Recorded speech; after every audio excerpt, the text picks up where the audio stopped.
Hello, and thanks for stopping by. I'm not sure how you got here because the YouTube algorithm is just nuts, but thanks for stopping by nonetheless. If you have subscribed to my channel or follow me on Facebook, really appreciate the patronage.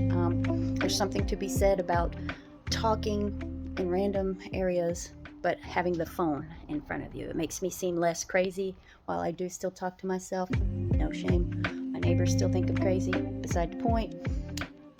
This is the lake test of the Volvo Penta 4.3 GL boat motor that was rebuilt with pitted cylinders.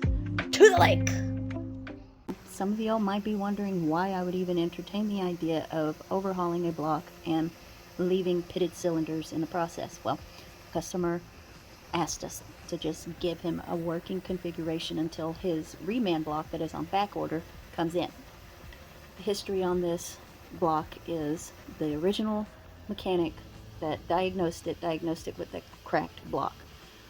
Turns out blocks can freeze in Texas if they're not winterized properly, so keep that in mind. However, the freeze plug / expansion plugs did their job and the block was not cracked.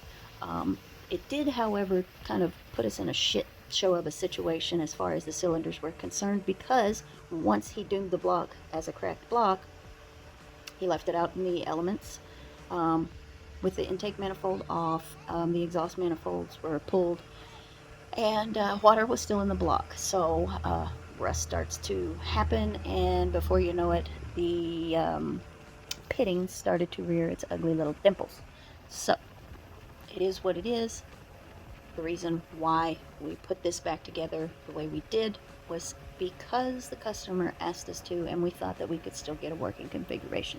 As it sits, it's a working.